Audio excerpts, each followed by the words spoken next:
The government will allow research on bird flu that had been halted over safety concerns. But officials have not publicly announced the decision nor explained how it was made. Research that could make flu viruses more dangerous, and that the government suspended in 2014 because of safety concerns, has been approved to begin again, federal officials have confirmed. The government did not publicly announce its decisions in recent months to allow 2 labs to resume their projects. The new go-ahead was first reported in the journal Science.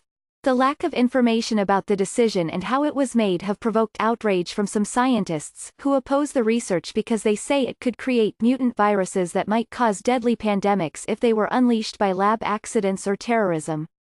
The research sparked worldwide fears when it was first revealed in 2011. 2 research teams, in Wisconsin and the Netherlands, have been told by the Department of Health and Human Services that their work is eligible for research funding from the United States government. The Wisconsin group was notified in October, and the Dutch group in January, a spokeswoman for HHS said in an email.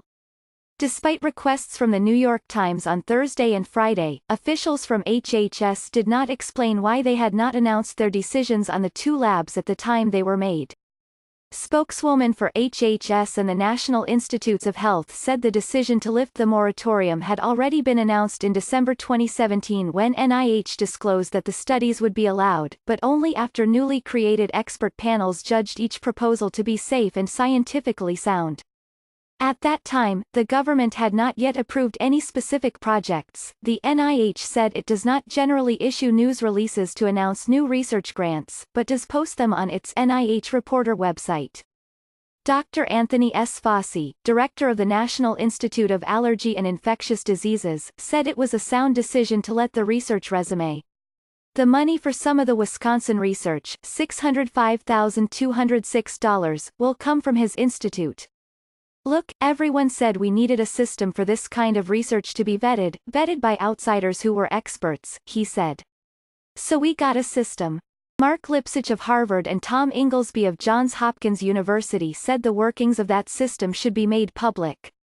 Making decisions to approve potentially dangerous research in secret betrays the government's responsibility to inform and involve the public when approving endeavors, whether scientific or otherwise, that could put health and lives at risk, the scientists wrote in the Washington Post on Wednesday.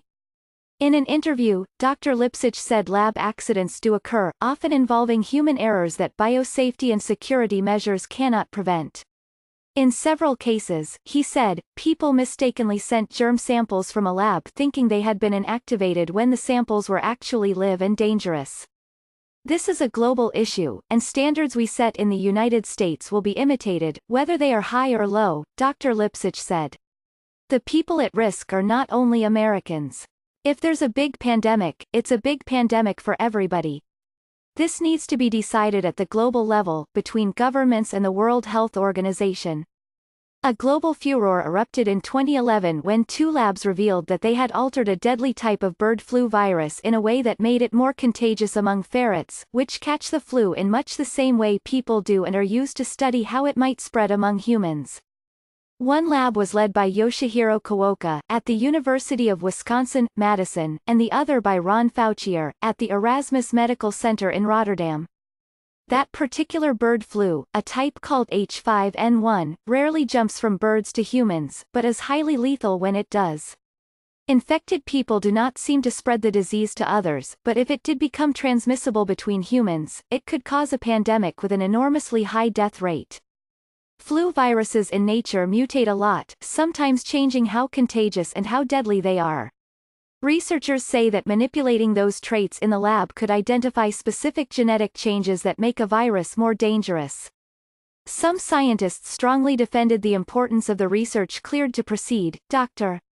Kuoka's goals for the project include understanding what molecular changes to the virus could render it capable of becoming pandemic in people so that public health officials can monitor for these changes in nature and begin to stockpile vaccines and antivirals to combat it. Rebecca L. Moritz, a microbiologist specializing in biosafety and biosecurity who works with Dr. Kuoka, said in an email. The project could also yield further insights into highly pathogenic influenza viruses and lead to the development of new vaccines or antiviral drugs. Ms. Moritz said there were many layers of security at the university lab in Madison to prevent release of the virus. She said the research was regulated by about a half-dozen boards from the government and the university.